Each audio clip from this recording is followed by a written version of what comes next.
Haunted houses and haunted places. Who among us hasn't shared eerie tales about them as children? The very notion that a place is haunted by spirits and happenings intrigues us. It frightens us, and it fascinates us. But what exactly is a haunted house or a haunted place? Is it what we see on television? A camera crew tiptoeing through an abandoned hospital, or an old prison, or a house, registering mysterious electrical impulses on a meter, recording staticky garble and trying to make some sense of the noise? Or is it exclaiming every now and then about a drop in temperature? Well, maybe.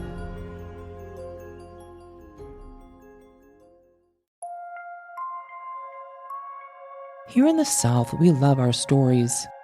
We begin in childhood, huddled around campfires, whispering of things best spoken in the dark, confiding in our small, trusting circles. Why is that, do you suppose? I have researched and investigated Southern history for more than 20 years, and I believe it has to do with this region itself. There's a lot that hangs in the ether here, and much that is buried deep in the soil. There's beauty here in the South, and shame, and courage, and make no mistake, there is evil. There's always been the element of the unexplained, the just out of reach, that we can all feel but can never quite describe. And the best place for telling tales about such things is the comfort and safety of an old front porch. So I invite you tonight to come up here with me, settle back into a chair and get comfortable. Pour yourself a drink if you like, and I'll share with you some of the tales best told in the company of friends. Tales that prove that truth really is stranger than fiction. And I'll turn on the light. You're going to want that. I'm Carole Townsend. Welcome to my front porch.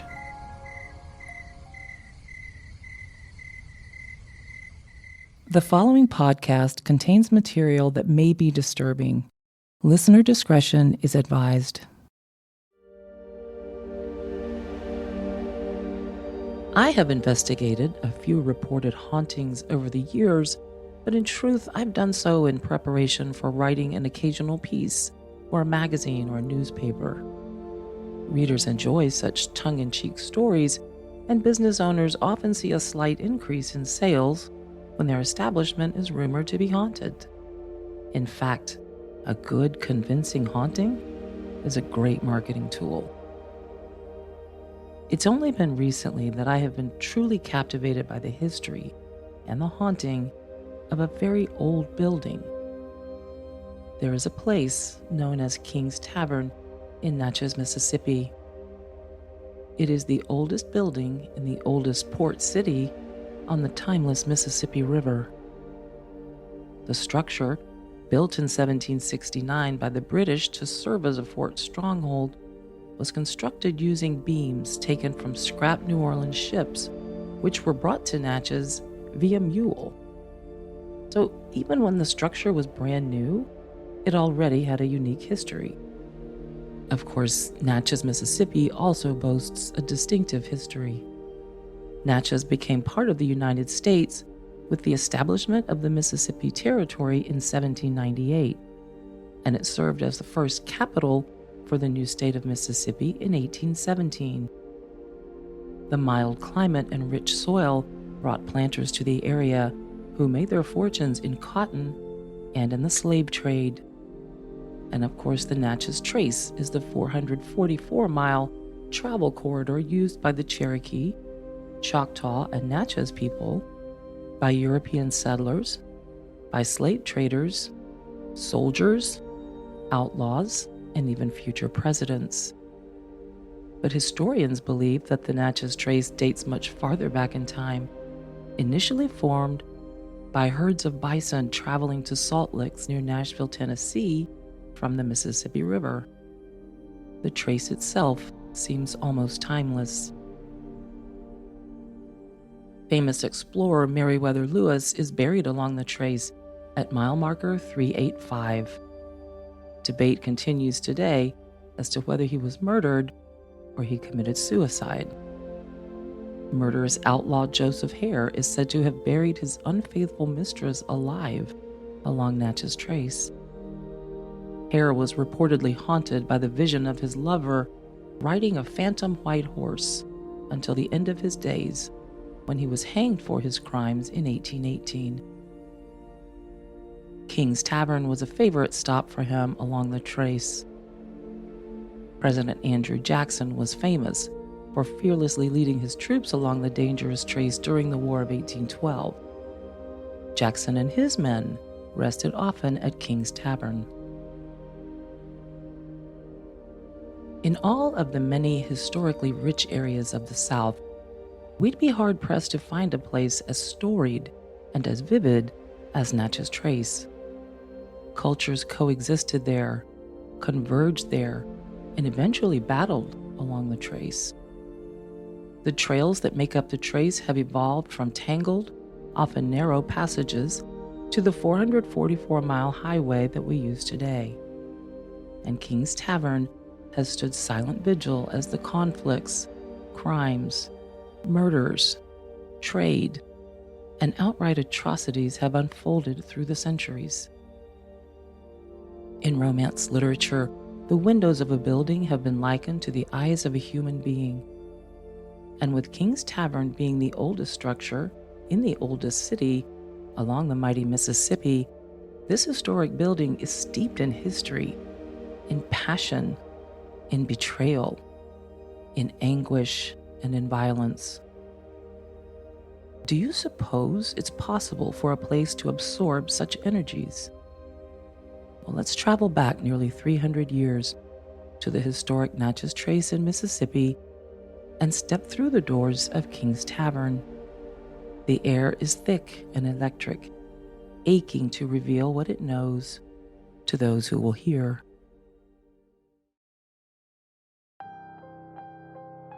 In 1789, a New Yorker named Richard King bought the British fort following the Revolutionary War.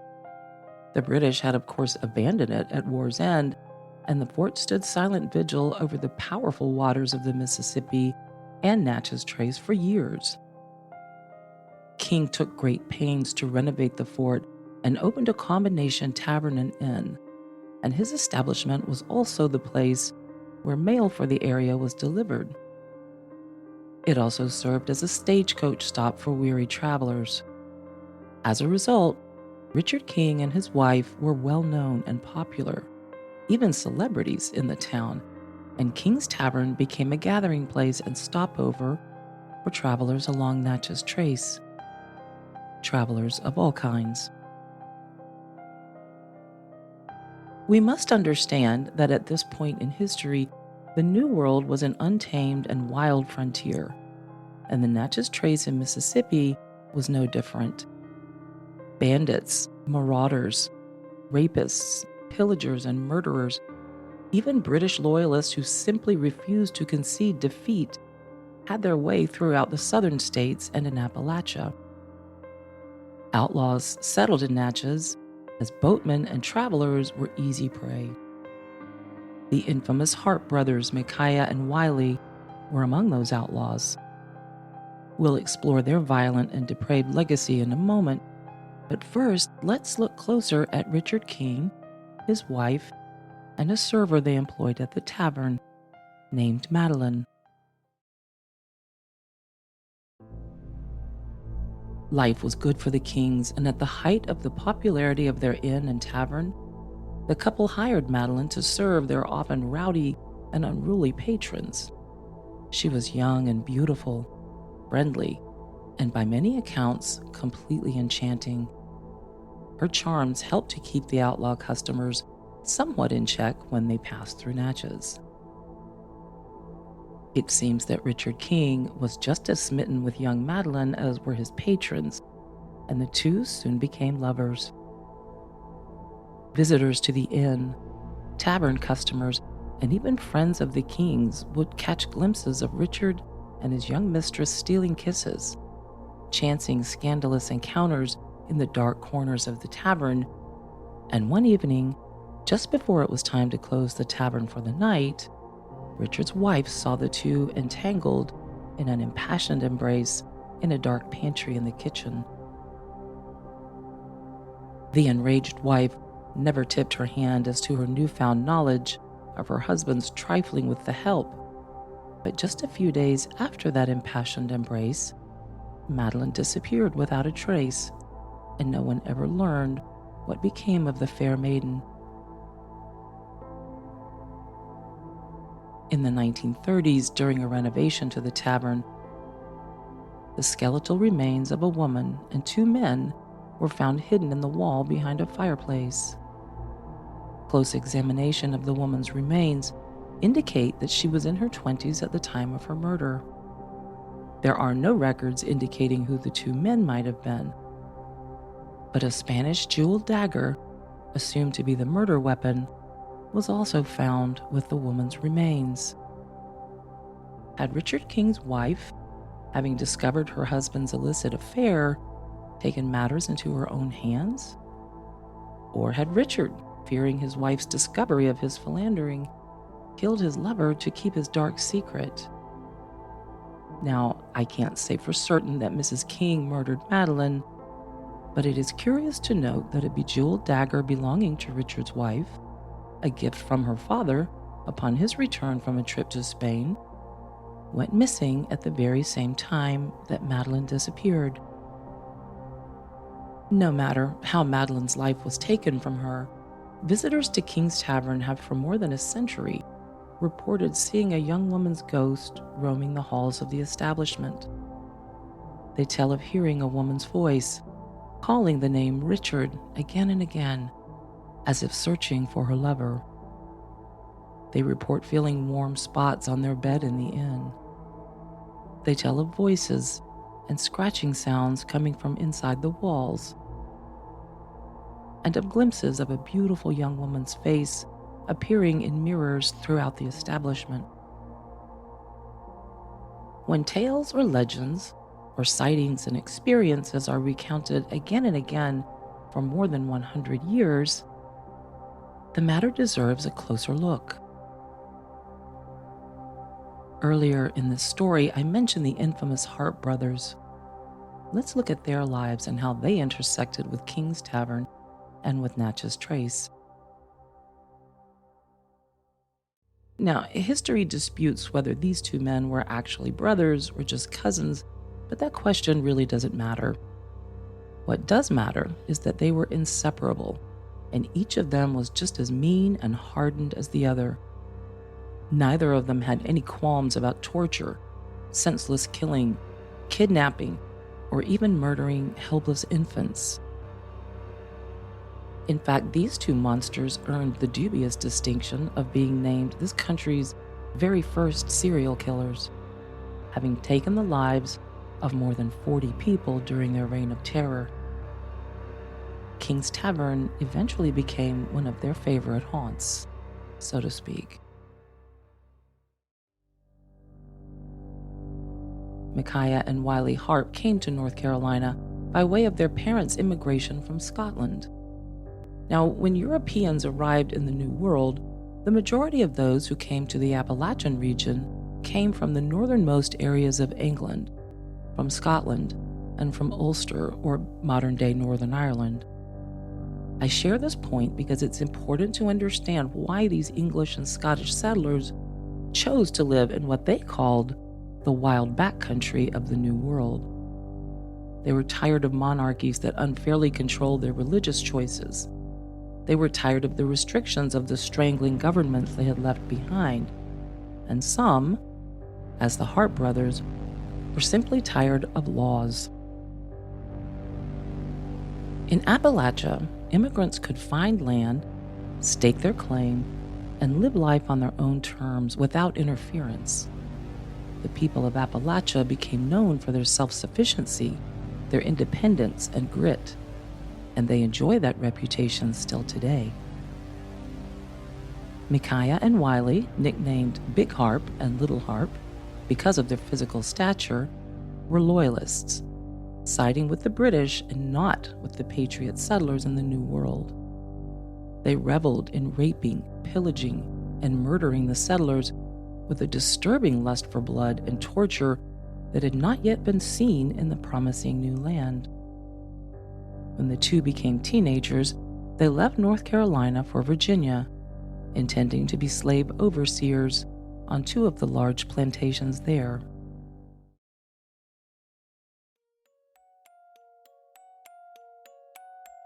But along came the American Revolution, interrupting their lofty career plans.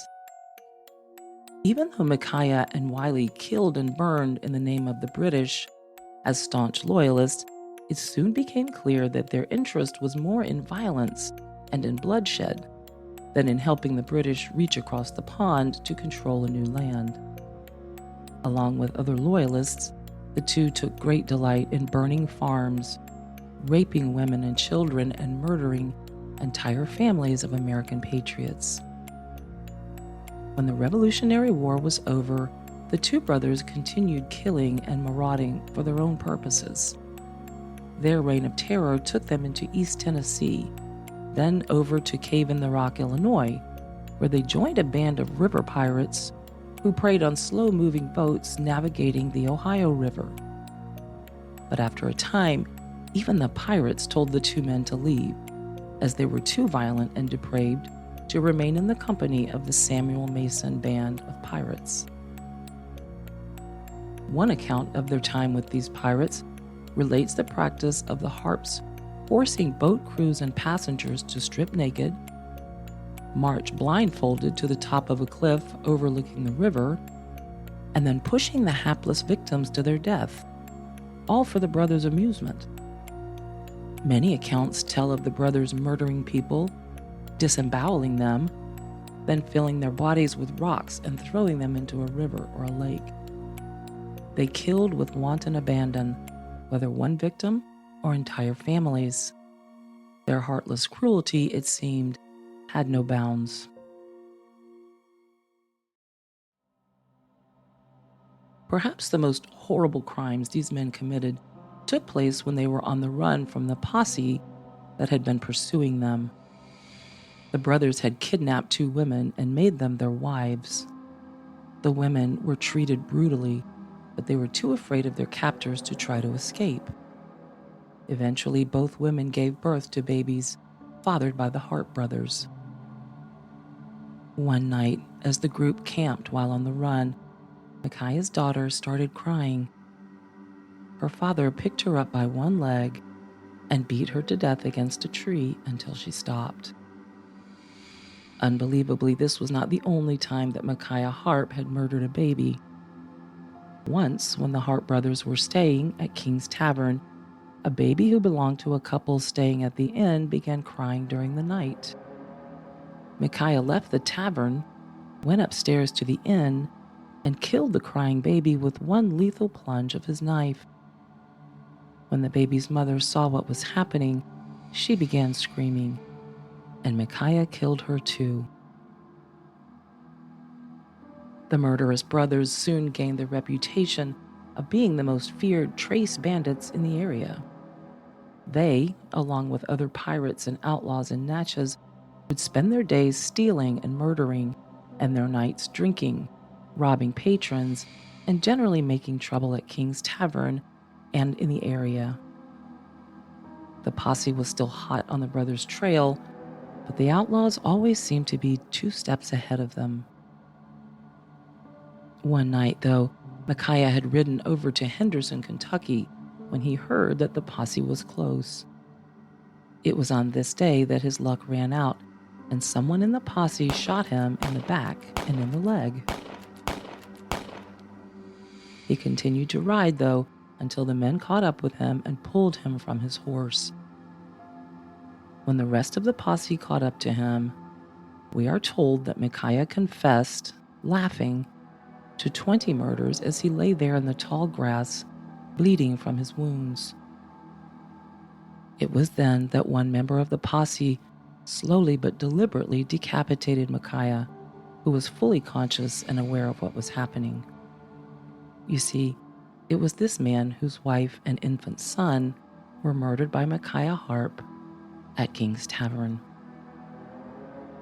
Once the man had separated Micaiah's head from his body, he and the other men in the posse mounted that head on a stake at a crossroads in Kentucky as a caution to other outlaws to beware.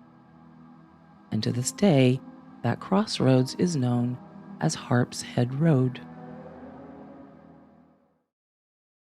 Tales of the two brothers' atrocities are many, as it has been determined that they killed at least 40 people during their years-long rampage.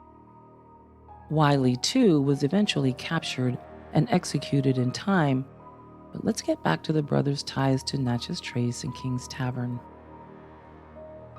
There is, not surprisingly, an otherworldly twist to the Harp brothers' tale, and it involves Micaiah. In addition to terrorizing the states of North Carolina, Kentucky, Mississippi, Tennessee, and Illinois, remember that the Harps were often known to have traveled along the Natchez Trace. Between Tupelo and Houston, Mississippi, there is a place called Witch Dance. Steeped in mystery for centuries, it was not only the home of the mound builders of Mississippi, from which the Cherokee and other Native American nations descended, but it was also said to have been used by a coven of witches who would gather there for nighttime ceremonies. Legend has it that wherever the witches' feet touched the ground during their dances, the grass would wither and die, never to grow again. At some point not long before his death, Micaiah Harp was traveling along the Natchez Trace with a Native American guide who showed him the bare spots in the ground and told him of the legend of Witch Dance. Micaiah laughed at this notion and began to jump from spot to spot, daring the witches to come out and fight him. Of course, nothing happened, at least not at that time. Eventually, Micaiah returned to Kentucky and his headless fate, but one day, Kentucky locals discovered that the gruesome head was no longer mounted on the stake.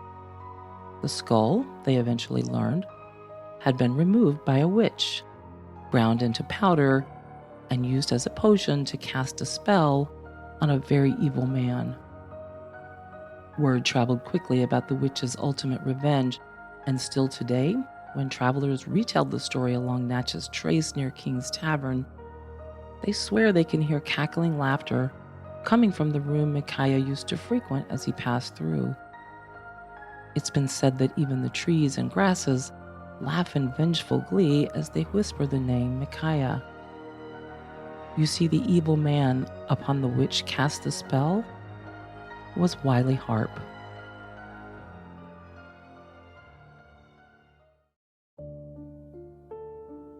If the windows of a building are indeed its eyes, King's Tavern has borne witness to nearly 300 years' worth of anguish, betrayal, and senseless death.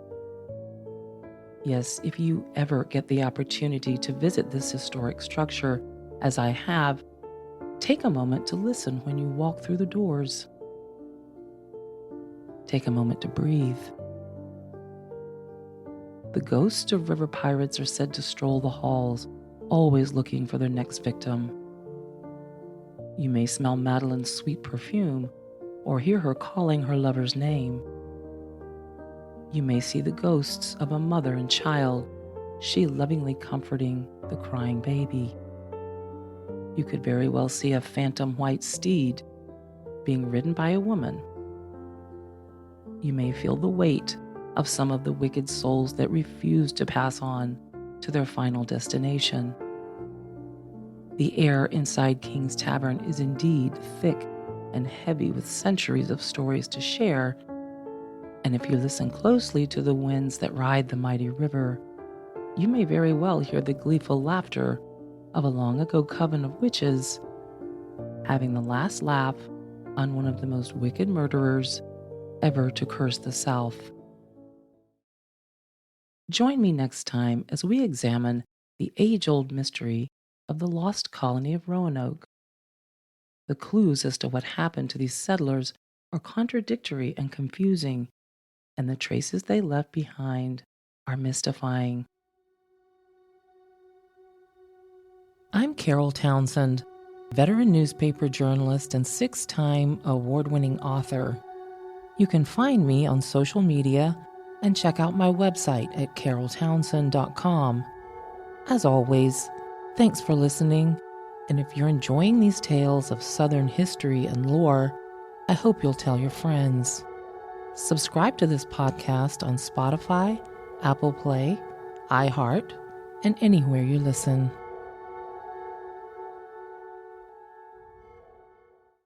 My team and I researched King's Tavern and the Natchez Trace using the following resources: Paranormal Mississippi Case Files, King's Tavern, Mississippi Haunted Houses, The Devil in Appalachia, the Bloodthirsty Harp Brothers, and my own experience of King's Tavern, a handsome establishment with the undeniable patina of age and history.